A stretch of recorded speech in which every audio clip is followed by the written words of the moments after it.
So I'm here to talk about something that's been on my and so many other people's minds for the last 24 hours. I'm of course talking about the death of Charlie Kirk. To see such a prominent figure in conservative politics and media be taken out and decimated within a couple seconds is both shocking and overwhelming at the same time, and even more so a testament to how precious our lives really are, knowing things can change with the blink of an eye, or in this case, with the pull of a trigger. Over the course of the last 24 hours, I felt in a range of different emotions within me. I was stunned, I was disgusted, but more importantly, I was conflicted. Why was I grieving a man who I've so despised over the course of the last 6 years? Why was I nearly in tears over the individual whom I cursed and gave the finger to over my computer screen so many times? On the flip side, why wasn't I initially horrified to learn that he had been shot? Why wasn't I disgusted with myself for not having the same reaction that I do when a person of the Democratic Party is killed? All of my feelings, like so many others, are completely valid, but they can be quite hard to process. So I wanted to take some time tonight to discuss the different perspectives and where I believe we should go from here. Charlie will be remembered by some as a hero, and by others as an imminent threat to democracy that was never given the chance to reach his full potential for massive destruction. Some people are mentioning that they feel no remorse for him, and are displaying a level of optimism and hope for his wife and kids, because the abuse they had to endure is now dissolved, and they can escape the vicious cycle of manipulation and mistreatment from him. I want to point out that while I understand where this response is coming from, none of us know nor have the authority to speak on behalf of how good of a father he was. And to make that assumption tells me that you're either minimizing the situation to lessen your own guilt to better process an event that should be undeniably disturbing for anyone, or you truly believe that you can speak for a human being who you've likely never met or interacted with during your entire life. A lot of people are upset at the fact that Charlie is gaining significantly more attention than the victims of other school shootings, such as the two children who were killed in Minnesota the other week. Charlie is a celebrity, however, that doesn't mean we should place more of a priority on his life than the lives of others, especially those who were killed for no other reason than their inherent existence. Right wing media and politicians have displayed a level of glorification that only Charlie has received, even going as far as to label him as a martyr.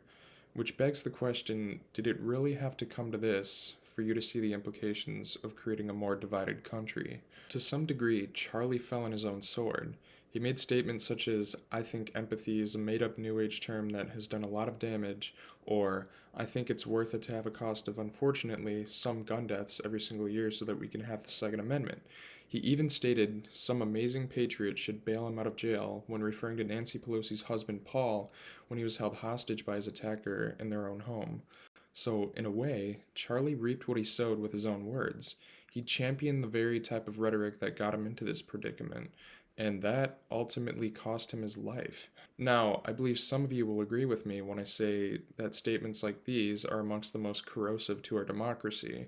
However, in that democracy exists the right to voice your opinions, which, like it or not, Charlie Kirk was doing.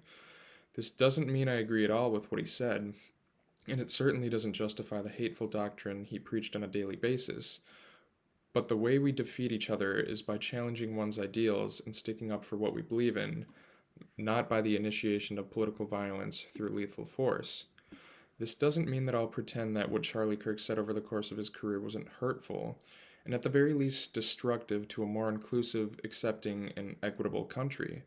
But I would challenge you not to allow it to justify his death, and instead focus on where we can go from here.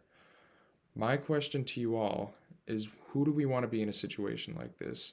Do we want to bring about more political division and alienation from our ideological enemies? Do we want to incite more political violence that will inevitably result in more deaths?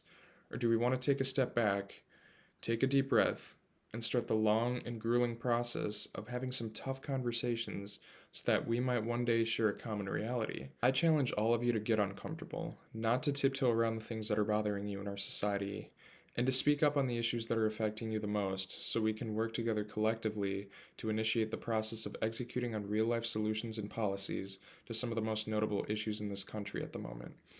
But most importantly, I would ask you not to use the death of Charlie Kirk as a catalyst for further political fragmentation and ideological extremism. This is a moment that tests our strength as a nation. Call it God or call it fate, but this is a defining moment in American history, and whether we choose to come together or allow our political cohesion to deteriorate even further is up to us. We have the rare and unique opportunity to come out the other side stronger, and what we choose to do won't just be a reflection of our character, but a testimony to our willingness to cross the aisles for the sake of a common good. I once again want to communicate that in no way do I condone the actions of the perpetrator, nor the people who champion his death as a victory, but I won't attempt to dismiss those who feel the inclination to do so. My hope is that everyone can see this doesn't have to be the start to a new war, but the start to a new beginning, where the lines of politics can be blurred for just a second for the sake of humanity. Thank you all for listening, and good night.